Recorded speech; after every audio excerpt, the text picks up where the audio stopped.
Welcome, everyone. My name is Peter Young. I'm a member of the Committee 100, and I happen to be chair of this Asian American Career Ceilings Initiative. This initiative started 3.5 years ago, and this is actually the 33rd event that we've had. We've had in-person, we've had panels, we've had large brainstorming sessions with experts and so forth. So it's been a wonderful. We didn't intend to do these many, but there's been such a great deal of interest. As we did them, we realized there's so many different angles that one needs to consider. So we'll run out at some point, but as long as we have a great deal of interest, we're going to continue. Before I introduce today's panelists, Committee 100 has its annual conference and gala on April 19th. We hope that many of you will attend. We have two tracks. One, domestic issues such as Asia hate or discrimination, etc. And then we have a second track, which is U.S.-China issues and people exchange and cultural exchange, etc. So we decided to do it this way so that people could really have more options and could pick and choose panels.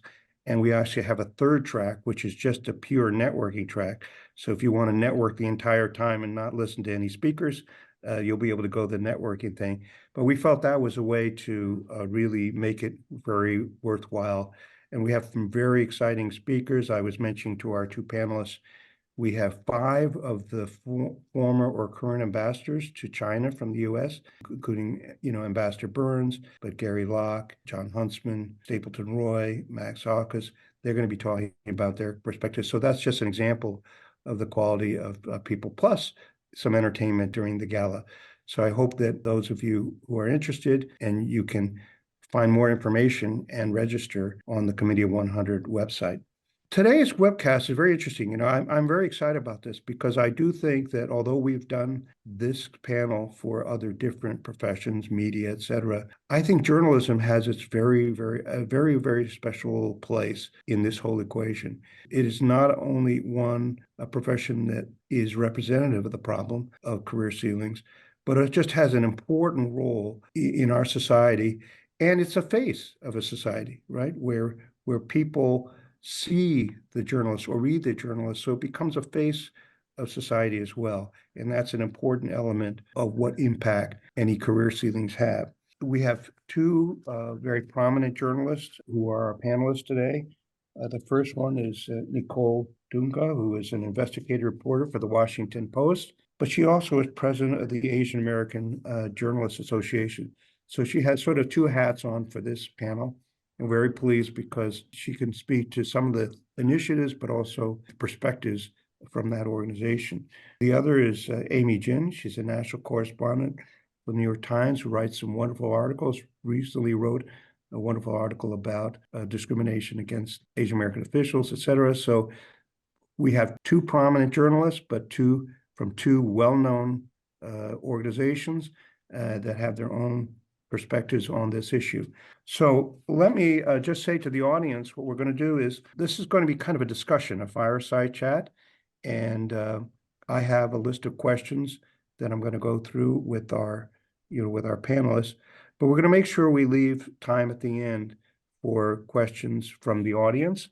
And the way you can ask your questions is just go to Q&A chat box and type in your questions. The panelists and I will all three of us will be able to see your questions, and we'll try to handle as many as we can. So first of all, though, I'd like to start out and just ask each of the panelists to take 2 or 3 minutes, tell the audience what you currently do, how you got to where you are today.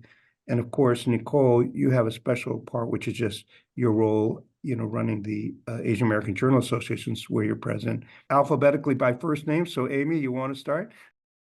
Sure. Hi, Peter. Thank you so much. It's great to be here with you. My journey is a little bit unusual, I have to say. Never really thought about being a journalist growing up. I grew up in California, and I was really interested in Chinese politics in college, and that's what I studied, and happened to do some internships there around 08, 09.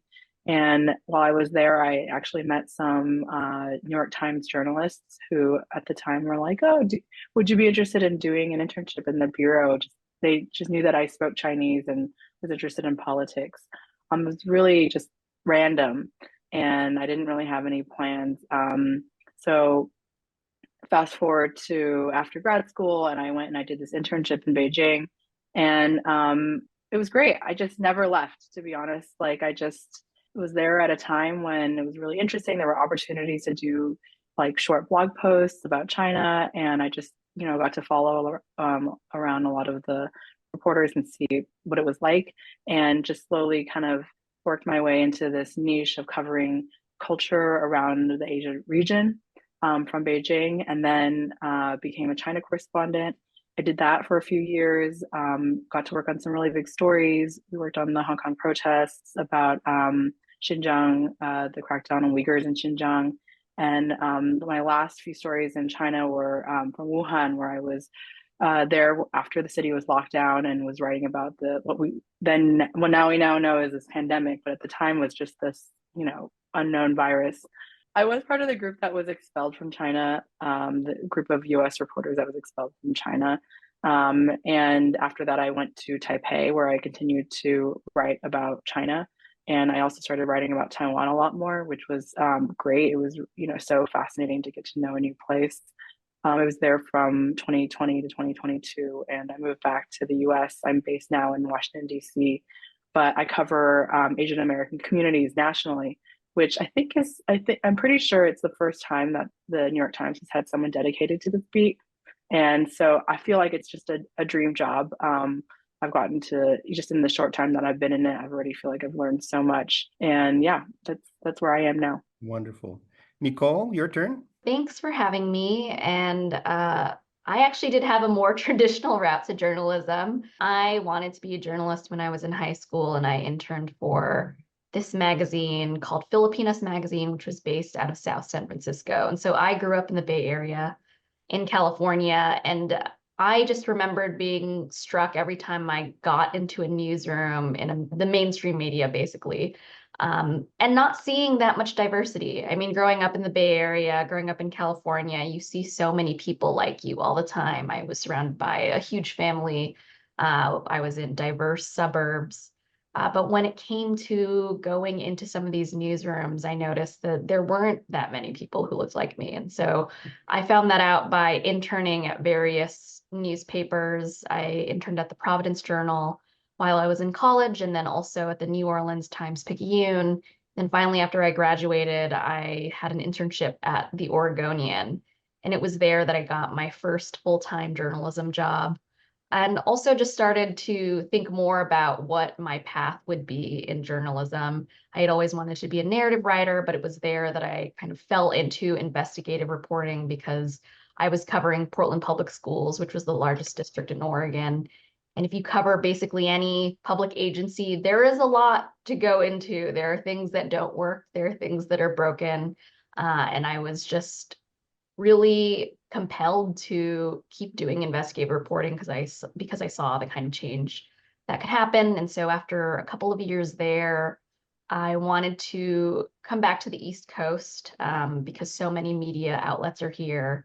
I was always a big fan of the Boston Globe, and this was before the Spotlight movie had even come out. I had already known about their team because of the Catholic Church reporting and how much they had contributed there.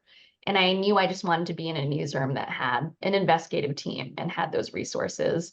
So luckily I was hired there, covered transportation for a couple of years, notably during the worst winter in Boston when the transportation system completely broke down, and then eventually made it to the Spotlight team. And after that, after a few years there, went to the Washington Post and joined their investigative team. Through it all, I mean, just to kind of talk about the Asian American Journalists Association, it was there for me the entire time. From my first job in Portland, I had a stipend from the Portland chapter of AAJA, and then every time I went to a new job, there was this network that was here, and I started volunteering, eventually becoming president of the association because I did care a lot about newsroom diversity and wanted to make sure that I helped to contribute to an organization that was helping to diversify the pipeline. We'll talk more about the AJA later, but that is really, wonderful. And, I have a lot of respect for the kind of work that both of you do because people think it's like short, but there's a lot of research and so forth that goes into each story. And so sometimes for long periods of time, I respect that greatly. So I'd like to start out with a big picture before we go into more. And that is, first of all, actually journalism, there are lots of different segments of journalism, right? It's not like that one just newspapers or magazines or broadcasts, whatever. There are a lot of segments of journalism. But let's start with the big picture. And how, in your view, either from work you've done or just your impression, how bad do you think the Asian American career ceiling problem is in journalism? And do you think it varies according to what part of journalism you might be, situated in? I would say just across the board, I think if you look at every segment of journalism in American media, obviously, Amy was in China and saw different media companies that were much more diverse being in Asia. But when you come to the US, there is just a diversity problem all over. And that's why organizations like AAJA have existed for more than 40 years. That's why other organizations for other minority groups like the National Association of Black Journalists, the National Association of Hispanic Journalists have existed for so long. I mean, I'm glad that I have a position to kind of look at different segments of the industry through AAJA, just within my own industry, kind of in a legacy media outlet. I think you'll see that the numbers are small. They're obviously better at some of these bigger outlets, but they aren't nearly where they need to be. I mean, if you look at there's a survey that in 2019, a little over 20% of newsroom workers were people of color, and obviously Asian people were a smaller swath of that. And if you go to individual newsrooms, it really varies in how many Asian Americans are in the newsroom, and then also how many Asian Americans are in leadership. And that's something that we're really trying to work on, getting more Asian American Pacific Islanders into leadership, because that's where so many of the decision making happens. But we also at AJ, we've also tried to look at broadcast as well. And we actually had a snapshot basically looking at, do the on-air anchors and the on-air talent represent the kind of populations that they're covering? And we were looking at 20 local TV markets across the country. And they found that, at nearly 25% of them, there were no AAPIs on air. And then more than 70%. At all, I guess, at all. They weren't on-air talent. And then more than 70% of the stations didn't have the kind of representation that was proportionate to their population. And when you think about how people get into industries, how people see themselves in the media, the people you see on screen are very important. And that's why we're grateful we have so many great Asian American Pacific Islander broadcasters who have kind of blazed the trail, but we know that more needs to be done. And if you just see it in all the other aspects, I mean, we are lucky that we do have more Asian Americans in charge of newsrooms. I'm thinking of, Sewell Chan at the Texas Tribune, Jita Chua at Semaphore, and Julia B. Chan at the 19th, and Swathi Sharma at Fox. But those are things that have come recently, and are also positions that you really have to keep your eye on so that you can maintain that kind of diversity at the top of the masthead. Do you think that the career ceiling problem in journalism for Asian Americans, aggressive or passive? I'll explain. Passive is like, we just never thought of it was an issue. And then aggressive is like, okay, we're favoring people who are white or whatever it is, so forth. Do you think that it's one or the other or some blend, in journalism? I mean, I think it's important to understand some of the structural, more passive reasons why there might be more barriers to entry. Part of that is, of course, financial. When you start out in journalism, certainly when I started out, you're not getting paid that much, and for many people, it's not enough to pay off loans, to make rent on an apartment or on a car, and so that's a socioeconomic thing that also is filtered by race. And then I think specifically for Asian American and Pacific Islanders, the issue of culture, and a lot of us are children of immigrants. I certainly didn't grow up in a household where the New York Times was being read, or where there's familiarity with newspapers. I can't believe every time I meet many people in the industry, and this is amazing. I love this, but their parents are journalists or their grandparents were journalists. And I'm like, that is so crazy. In my mind, I'm always like, that's so crazy. My grandparents were farmers. And so it's just, there's not really that. There also are these sort of passive cultural factors that I think go into why Asian Americans might not go into the industry, and why it's really important. Where I know the New York Times, for example, is, goes to like the AAJA conference every year and recruits there. Why it's important to sort of make these more intentional efforts to reach people where they are and to let them know that, no, there is a place for you here in this industry. Yeah, actually, you make a very good point though about, family biases, et cetera. And I think we also have to be fair and realize that some of the career challenges are self-induced, right? Like my parents, they said, well, we either want you to be a scientist or a doctor, and that's it. And when I told them I wanted to go in business, they thought I had, I thought they were going to disown me, right? So that one you can't blame on society. That was a Sure. bias, but it's only part of the equation, obviously, right?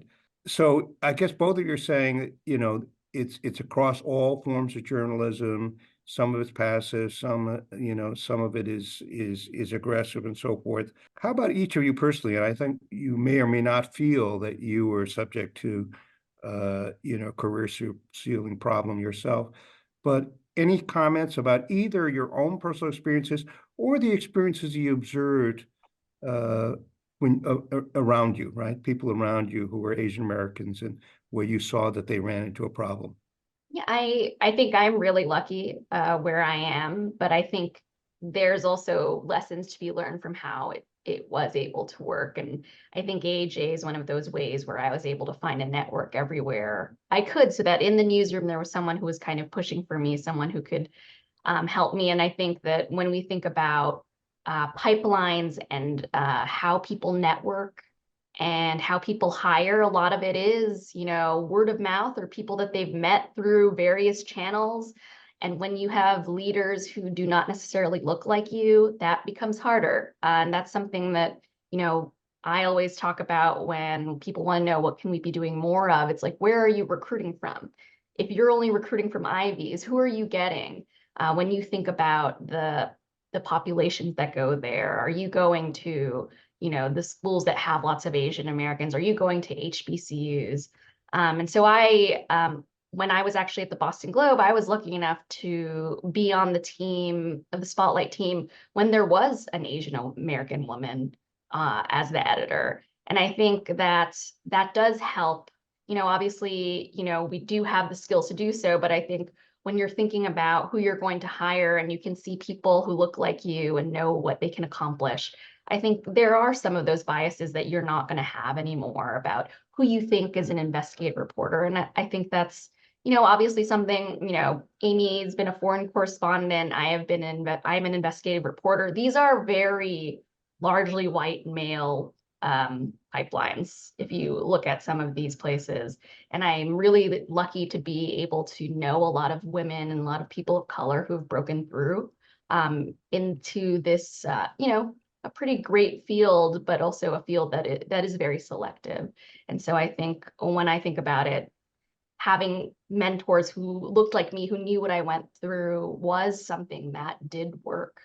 But then also I think other Asian Americans that I've talked to through AJA, they've sometimes felt like they've been either pigeonholed or they've been blocked from stories about AAPIs, like both sides of the coin. When there was the Atlanta shooting, of the 6 women of Asian descent were killed in Atlanta. AAJA was, putting out advisories so that we could basically say, these are the appropriate ways to talk about this. Call them spas, do not call them massage parlors because of the history of, basically the sexual exotic stereotypes that Asian women have. So we had those happening. And then we also were hearing from reporters who were saying, I feel like the only reason I'm on this story is because I'm Asian, or they don't think that I should be working on this because I'm too close to it.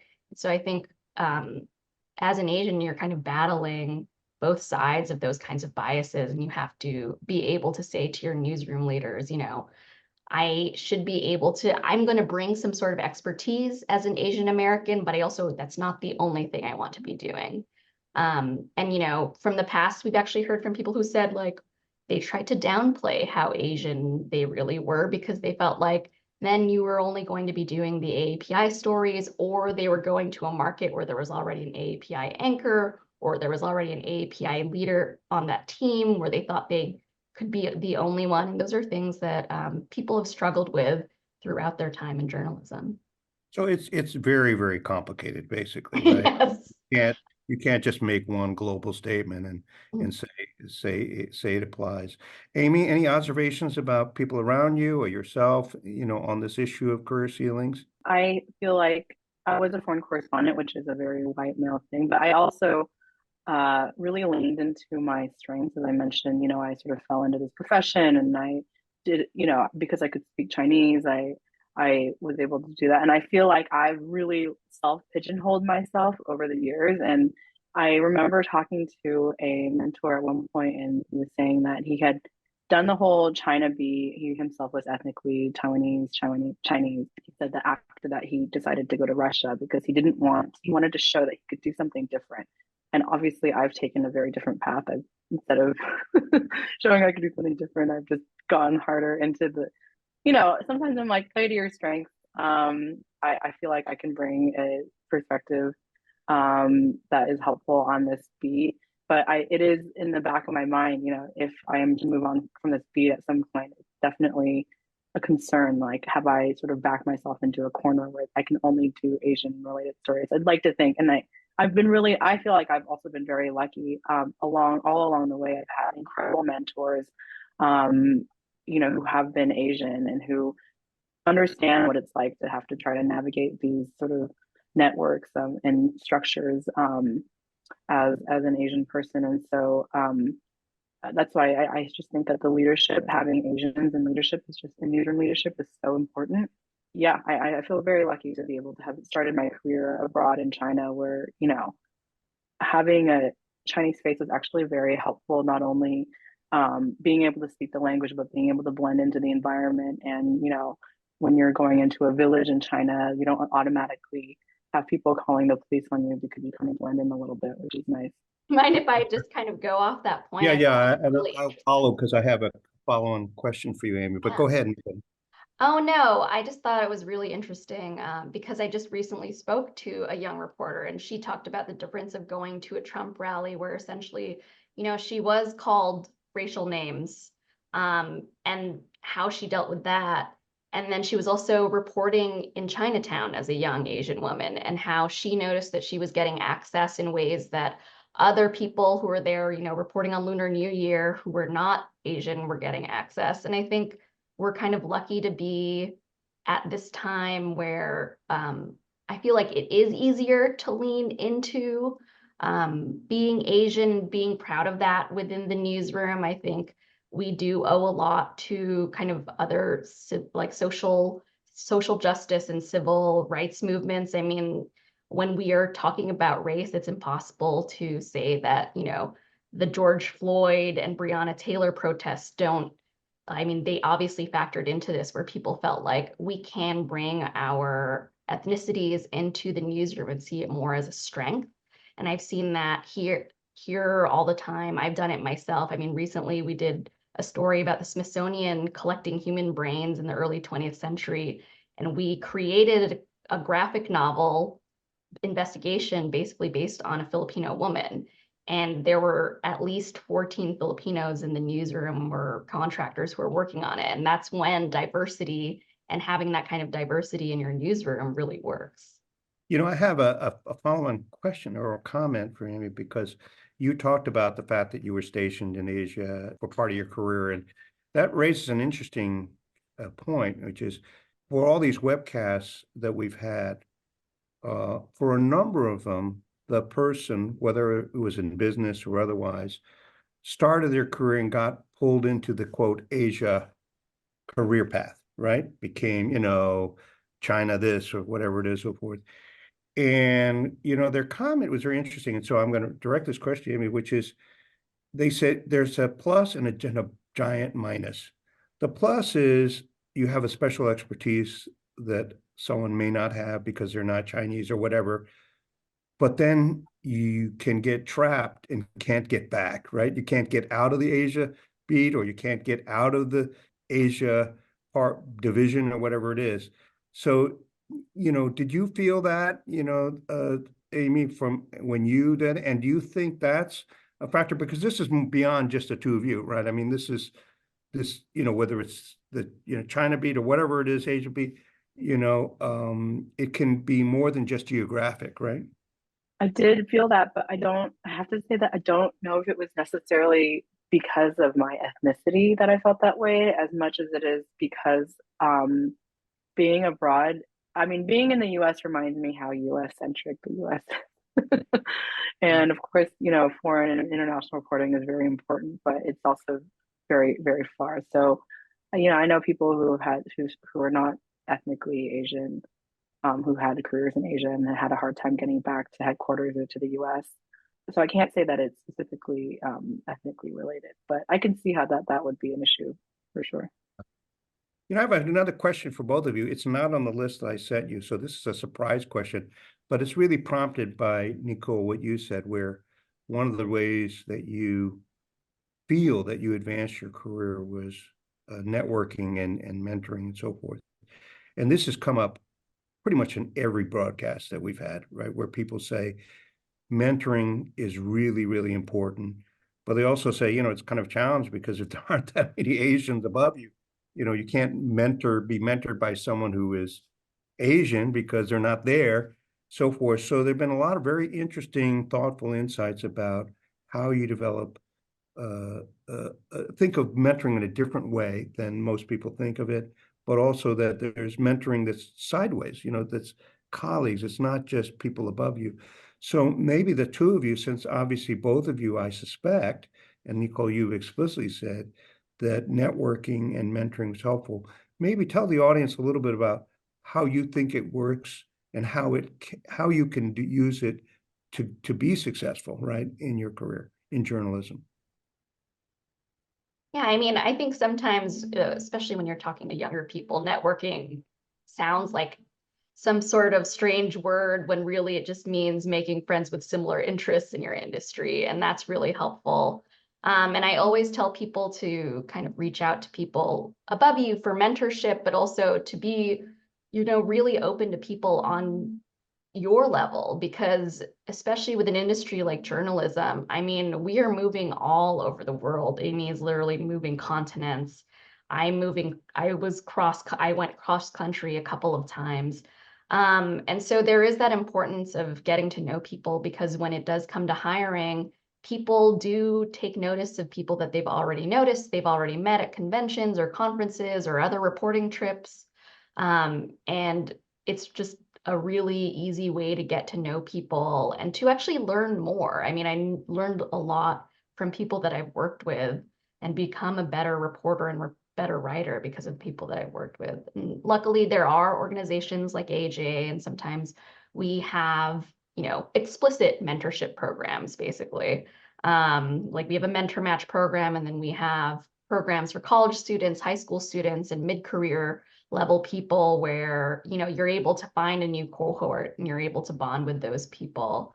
But I think it's also important to also realize that there are going to be other non-API mentors who are really pulling for you and people who really get it. And I know when I say that, like the kind of person that would be watching something like this knows exactly what I mean. It's someone who does care about diversity, someone who does want to see people go far and make sure that their newsroom or their company represents the populations that they're trying to reach.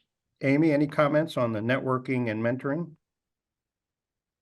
I would just say, if you want to be a journalist, you just have to be comfortable with reaching out to people cold. So just get comfortable with it and reach out to people. And I think also, be open to the people who reach out to you too. I know often everyone has busy schedules, and making the time to chat with people, I think, is reward. It's not just a it's one-way conversation. It's really an exchange of information and advice, and I think everyone has something to learn from everyone.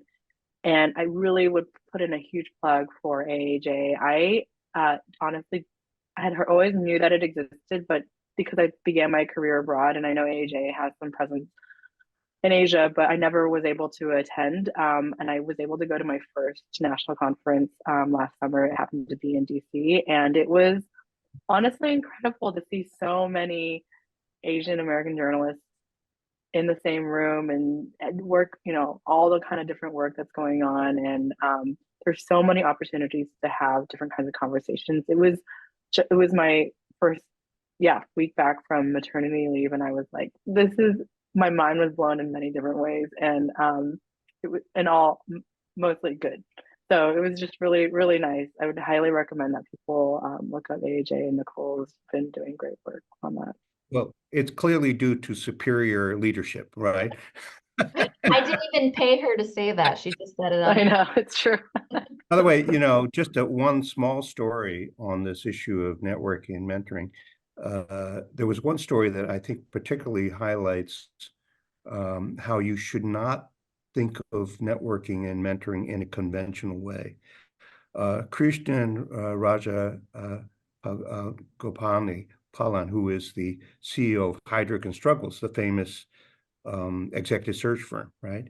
He told a story how we did a fireside chat, and he said, he was at a consulting firm, and Heidrick really wanted him to join Heidrick and switch careers. So he said, wow, executive search from consulting. But what he did is he said, well, why don't mind? I'd like to go and visit and talk to people in the various offices. So he did that. He went and he talked to various things. Unbeknownst to him, that his objective was to find out what is it like to be an executive search and what's a career like. But it turns out, he says later on, part of the reason why he rose to leadership was all those friendships and so forth that he developed. So that's a bit, unusual thing to do. But I think his point was, don't think of conventional ways to network and to mentor, because there are unconventional ways that, in fact, can be very, very, very successful. Now, I want to switch to the company level, right? Because one of the big issues these days, around issues like DEI, corporate DEI groups, and everything else, and what companies are doing. What do you think companies should be doing or are doing, right, to reduce the level of Asian American career ceiling discrimination? And, I know there are lots of different companies, different variety, but just basically from what you observe, what do you think that people are doing, and what seems to be working, but what seems to maybe not be working at all, even if they have good intentions? I mean, there's so many things. I think, just, organizations like AJ, they do have these conferences that they are able to go to, which Amy has also alluded to. And those are helpful because you do create those kinds of relationships. And, the digital outlets and newspapers that we work for usually have recruiters who are specifically looking for diverse candidates, and that's great. I think a pretty obvious issue now is that, we're going through a time of layoffs. And when that happens, many people are leaving the newsroom, and a lot of times those might be diverse people, especially if you have layoffs hitting, the recently hired people. And that's just something that, AJ and other organizations are really trying to keep our eye on, because, when that happens, you see organizations do lose the kinds of positions that are directly for Asian American communities. I know Amy's covers Asian American communities, but the LA Times also had that. But they went through a big round of layoffs, and that's one of the positions that was cut. And so those are things that people also have to grapple with. Those are the unintended things that might happen when you're going through these big fiscal crunches. Newsroom leaders do need to think about how do we retain the diverse people that we hired, and how do we make sure that the people who are here afterward want to stay, and feel like they will be nurtured at an organization. Yeah. Amy, anything you can comment, or even what is being done at the New York Times, along this dimension? Yeah, I mean, I was just looking at the times, every year for the last few years, we put out a diversity and inclusion report, which I think is really valuable. And I'm sure a lot of news organizations also do this, but if not, it's something that I think is moving in the right direction, which is the report kind of looks at leadership levels. We've talked about this already in this conversation. It makes such a difference to have not just Asian Asian Americans in a diverse newsroom, but in the leadership levels with people who are kind of thinking and shaping coverage at a sort of from the top down. I think that makes a huge difference. I'm so like my current editor is Asian American. His editor is Asian American. When I was in China, my direct editor was Asian. It makes a huge difference. I'm not saying that every editor by any means needs to be Asian, and everyone brings valuable perspectives, but especially in my beat now where I'm covering Asian American communities, I don't really feel like I have to explain very often why this is an important story. Of course, we do end up having to explain it to the reader, but when we're just having these coverage conversations, it makes a really big difference. And to that point, also prioritizing coverage of Asian Americans is, I was thinking about that, and Nicole mentioned what happened with the LA Times, which is it's not just charitable journalism. It's not like a box to check off, like we need to be covering more diverse communities. This is the way that if you want to understand America, America is changing very quickly. The people who are living here are changing quickly. This is having people who have this nuanced understanding of these communities. Like this is what you need in order to really understand how this country is changing. And I just hope that they can bring that position back soon. And then just conducting, going back to the New York Times report, they released data on, I think just conducting more studies, like looking very closely at your newsroom, looking at pay, looking at how many people are, and then releasing that in a very transparent way is really helpful as well. Sadly, though, right now, there's a lot of turmoil around DEI efforts at companies, because, after the affirmative action ruling by the Supreme Court, and it was not just Supreme Court, but there were, people who were suing companies or colleges and universities saying you're discriminating and so forth.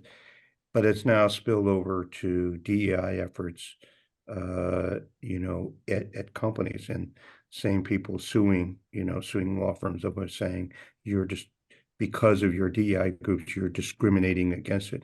It's creating a lot of turmoil, right? And some companies are cutting back on their DEI efforts or having to redefine, what it is. So it's going to be a challenge because there's a big need, and it's not the purpose is not to favor one group or the other. It's just to try to create an even playing field, an even playing field for everyone, right? And where someone didn't have an even playing field, to help them at least get to an even playing field. But there are a lot of social things happening right now that are going to make it really a challenge, right? And the next couple of years is going to be tough.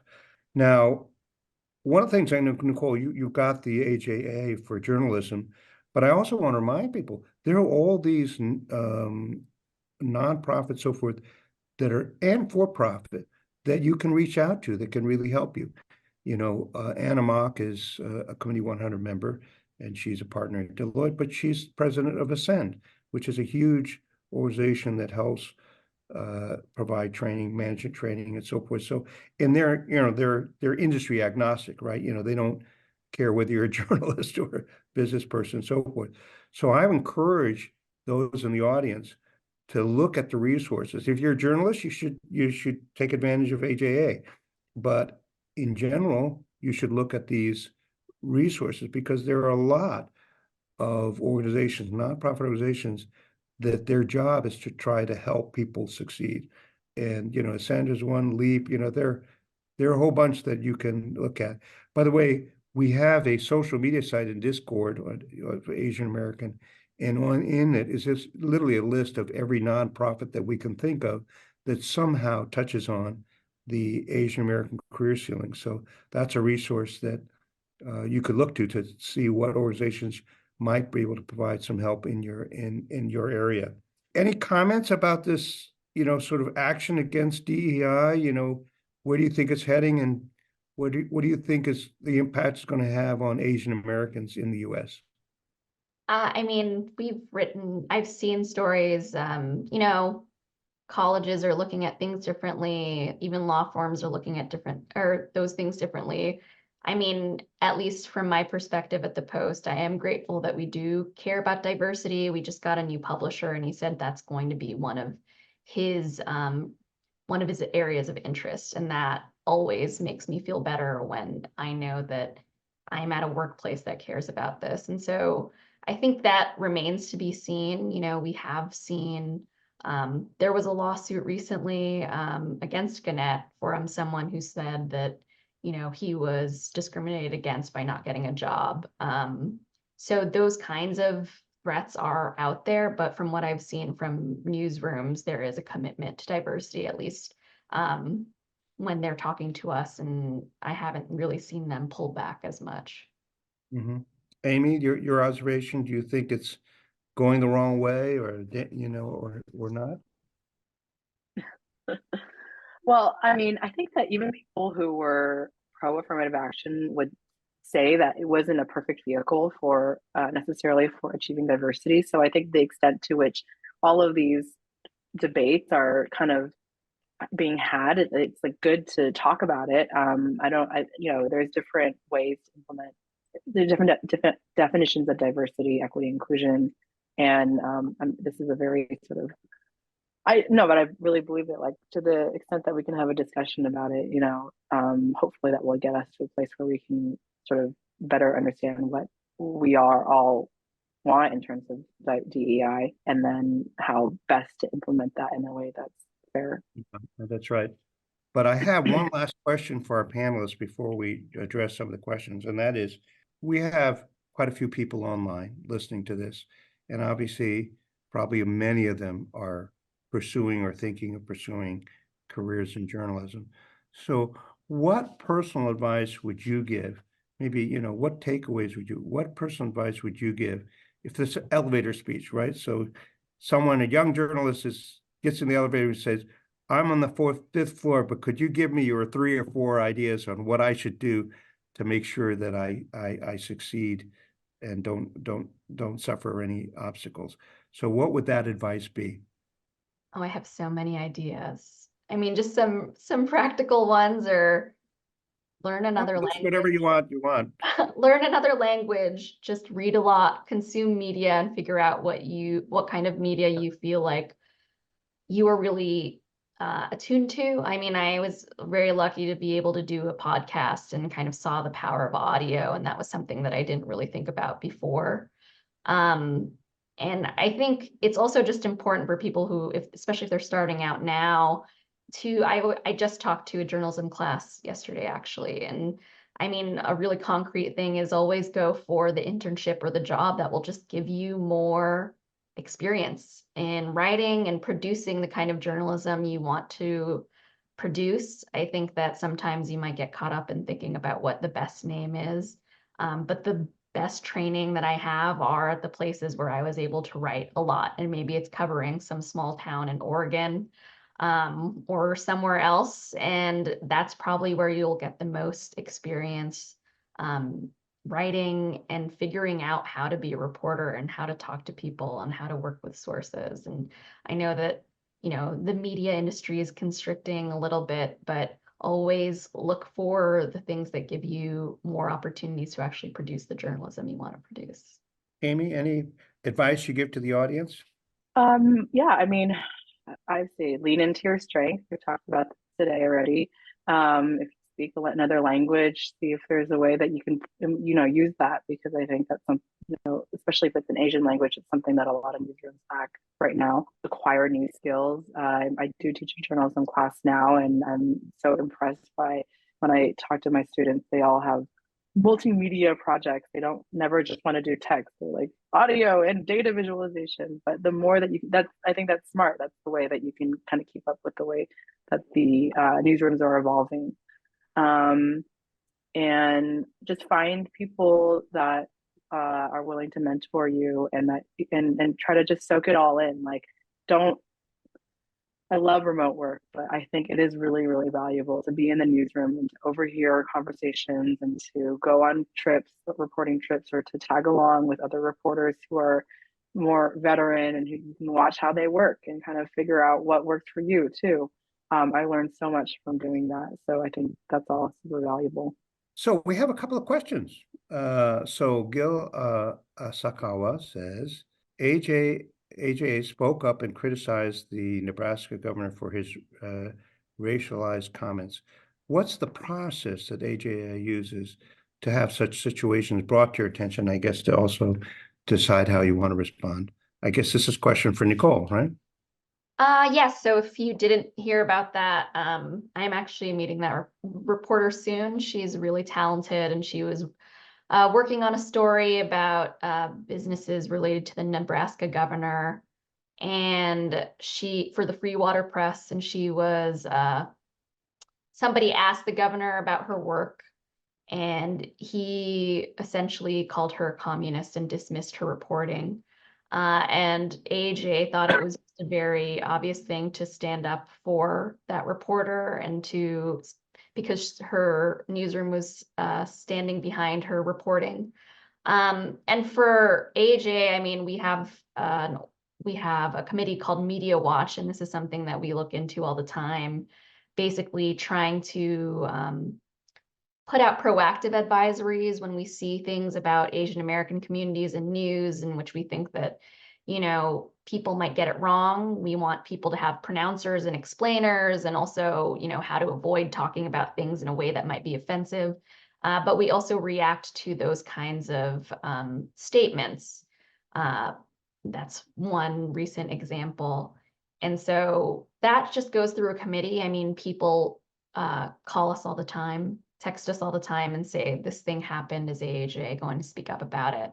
And, you know, we are a journalism organization, but when we are talking about our members and free press and press freedom, we always endeavor to really talk about it and make sure that our members know we're standing behind them and really care about making sure that, you know, there's no space for that kind of language in journalism.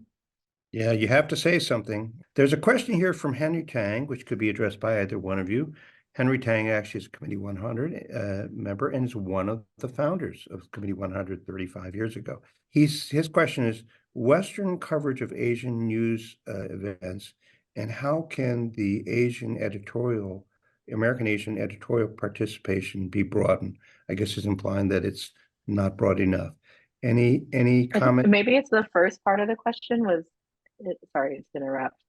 Has the Oh, lack of Asian journalistic editors colored or biased Western coverage of, is that Oh, right? it's a two-part. Oh, it's a two-part. It's together. I see. Okay. Yeah, I couldn't figure out what the first one was. You're right. If you skip the one in the middle, you combine them. That's right. Okay. So has a lack of Asian journalists, editors, colored or biased, Western coverage of Asian news events, and how can Asian American editorial parts? That makes a lot more sense. Thank you, Amy.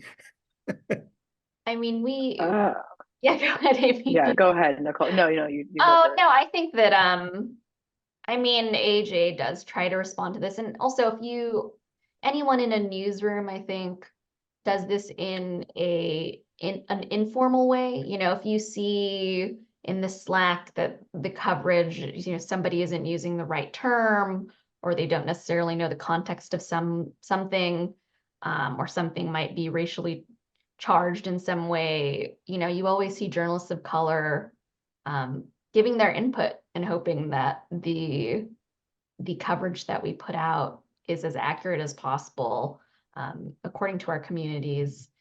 And I think AJ sometimes steps in a formal way when we're putting out advisories about, you know, this is the proper way to say this, or if you need help pronouncing these names, this is how you say that. That's one example of what we did with the Atlanta shooting. We put out a pronouncer. I mean, when we put out the advisory and the pronouncers, our site crashed because so many people were going to see it. Like, that's how necessary that kind of information is for newsrooms who may not know the proper way to pronounce things, Asian names, or how to properly talk about news events. Amy, do you have any comments on that question? It's a good question, but it's hard for me to speak to because I don't really have a lot of insight into that level of decision making on editorial stuff. Okay, there's a question here. There's one just informational question. Betty Ming Leo said, can we get the link to the Committee 100 list of resources on Discord? Thank you. The answer is I will email everyone who registered for this and give you the link to the Discord site. Now, with that, there's a question from Jen Chen. What is something any Asian American can do every day to encourage and foster increased coverage of AAPI in the media here, such as promoting more outlets to dedicate resources to cover Asian Americans, just like the New York Times did? Subscribe to us. That's a really big one. I mean, I know it's hard for some people to pay for their news, especially younger generations, but you know, we are creating the news, and this is how really high quality journalism is made, is because we have subscribers.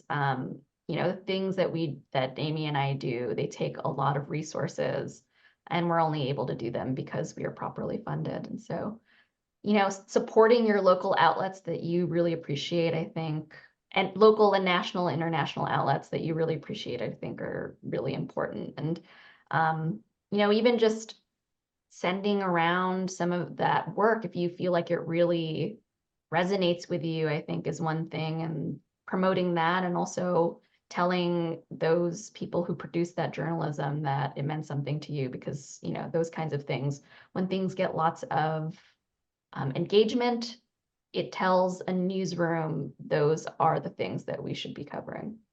I'm very self-serving. I mean, I just published a call out basically to readers saying, what Asian American stories would you like to read? So if anyone wants to fill that out, then but otherwise I would just echo what Nicole said, you know, subscribe if you can, or share articles. Yeah, I'm happy to say I'm a subscriber both to the Washington Post and New York Times. Yeah, right. Do your part. But actually, that raises one issue, you know, because the journalism is going through some serious challenges and structural changes. And some people are doing things that have made some radical changes, have been successful. You know, New York Times has pivoted heavily to digital, right? And the Washington Post. Others are just getting crushed, right? You know, some of the famous periodicals, so forth. But with all the things that are being done, right? And then I guess I'm not supposed to use the word AI in this webcast either, right? What effect is it having on journalists, but also specifically this topic, which is, you know, if you were going to give advice to some of the people here, well, how would that change how you feel they should pursue a journalistic career, given the structural changes that are happening?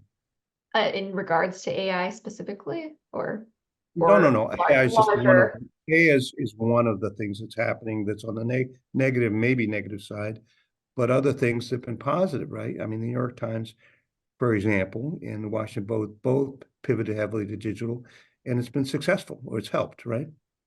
Yeah, I mean, I think, you know, the financial pressures notwithstanding, you know, the idea that we can reach as many people, reach many, many, many more people now, I think is something that's really encouraging. I think we're all trying to get more audiences and broaden audiences worldwide in a way that we weren't really able to do, you know, in decades past.